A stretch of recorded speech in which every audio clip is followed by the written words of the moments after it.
1911, Justine Smith, o pastor da igreja, viajou para os Estados Unidos. E Daniel Bergman que ficaram. Começaram reuniões de oração à parte. Sabe o que eles faziam? Com o pastor não presente? Batizaram gente sem o pastor da igreja presente. Sem autoridade. Sem o pastor autorizado, estava viajando. Daniel Bergman, só que é uma coisa que ninguém explica isso aí. Então pegou a batizar pessoas na água, mas sem o pastor presente, sem o pastor nem saber, né? E começar reuniões de oração à parte, batizando gente sem o pastor da igreja saber. Problema, eles não estavam obedecendo a liderança deles naquele contexto. Então chama o quê? O que o povo chama quando faz isso? Imagina um pastor viajando, aí um irmão lá de igreja, vou batizar uns 5 enquanto o pastor está viajando. O que acontece, irmão? Não está cumprindo a regra, pastor. Não, em qualquer lugar. Pode fazer isso? Violar a regra dali? Não pode. Então eles não obedeceram. Então formou a rebelião, começa quando o líder viaja e membro toma a igreja. Problema bíblico. Lá em 1 Romanos 3, versículo 1, diz que a autoridade que há, naquele contexto romano, se tem autoridade ali, é permissão de Deus. Ou é bom ou é ruim, mas se está ali, Deus está permitindo, não é verdade? Não está o presidente da república por falar tantas coisas dele, né? Pesado, violento. Você está lá por quê? Deus também permitindo. Se Deus não tivesse permitido, podia matar ele, não podia? Podia. Correu o facão nele, não podia?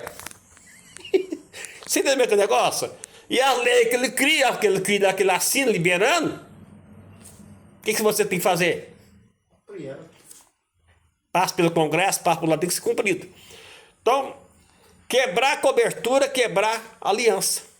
Tanto que aquele lugar que você está, como o próprio Deus disse mesmo, que a pessoa não está encaixada no nível que a vontade de Deus queira, mas que está ali foi Deus permitiu. Tem que respeitar. Então quando esse homem voltou da viagem, irmão, Daniel Berger e Gunnar Wigner, eles mudaram a regra da igreja batista, Daniel Berger e Gunnar Wigner, enquanto esse pastor estava viajando. Sabe o que aconteceu quando chegou? Quando chegou, ele topou a igreja toda diferente. A igreja estava de uma maneira correta, do padrão dela, quando ele viajou. E quando voltou, estava outra igreja dentro da batista tradicional. Não era a mesma igreja. Nessa viagem que ele fez. Então, doutrina implantada na época, que os batistas tradicionais, eles não crêem na evidência de falar a língua. Eles não creem mais eles nunca creram. Tem, aqui no Martin Campo deles não. Aqui no Pompéu tem. Então a igreja Assembleia de Deus saiu de dentro da igreja batista tradicional. E eles ali começaram a implantar a doutrina de batismo de santo na evidência, falou o quê? Línguas estranhas. Dentro da igreja batista. Tudo bem, se eles quisessem fazer desse ensinamento, eles tinham que fazer o quê? Tinha que desligar primeiro, sair fora e depois implantar essa doutrina do jeito que eles criam. Só que ele implantou a doutrina dentro da igreja que não era deles, ele não era responsável por ela. Aonde que o chefe chegou, barrou. Aonde é que houve uma perseguição? Não foi uma perseguição, porque ele, dentro daquele contexto dele, da batismo, estava correto. E até hoje, dentro do contexto, eles estão certos, na mente deles.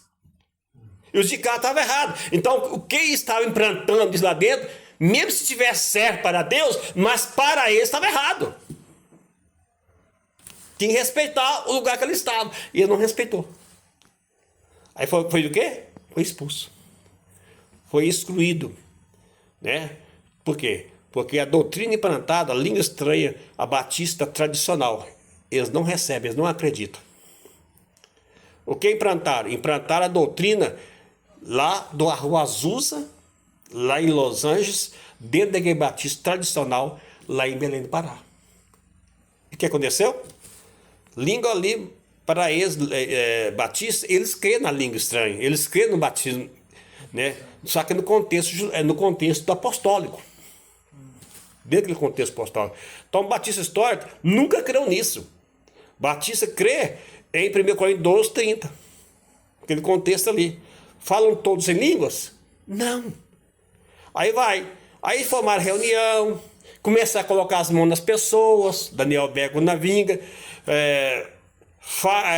fazendo pressão nas pessoas, psicológica.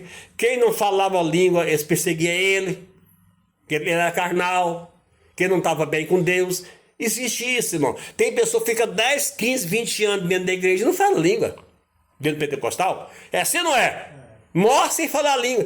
Tem um irmão uma vez chegou perto de mim, irmão, eu tô tão triste porque eu ouvi uma pregação ontem. Não vou dizer o lugar que é não, por questão de ética. Por quê? Porque o livro falou para nós lá que quem não fala língua estranha vai para o inferno. Falou que quem não fala língua estranha não é salvo. Eu falo assim, quem fala mentira é salvo? Por quê? Porque, na verdade, se a igreja tiver 100, uns 10 que falam, os 90 não falam. Quer dizer que os 90 não é salvo, não são os 10? Desde quando que a salvação está na evidência da pessoa ser obrigada a falar a língua? Né? Dentro do movimento pentecostal. Tem pessoa que fala a língua e não é salva. Tem pessoa que profetiza e não é salva. Tem pessoa que revela e não é salva. E tem pessoa que não profetiza e não fala língua estranha, mas tem bom testemunho, tem bom caráter, tem bom fruto e é salvo. A salvação não está em dons. A salvação está em caráter cristão. O apóstolo Paulo falou isso em 1 Coríntios 13, na época. Ainda que eu falasse a língua dos anjos, ainda que eu tivesse toda a ciência, dom de transportar montes, não está escrito lá? Tá ou não tá? Tá lá os dons. Mas se falta amor, nada. Sim. O mais importante é o amor, irmão. O camarada tem que ter amor. Amor pelo próximo, amor pelo perdido, amor pelo caído, estender as mãos, socorrer. Então, camarada, porque ele não fala línguas, ele é rebelde. Então Daniel Bego começou a chamar de carnais que não falavam língua, e ali houve um racho, meu filho, houve uma divisão. Está na história.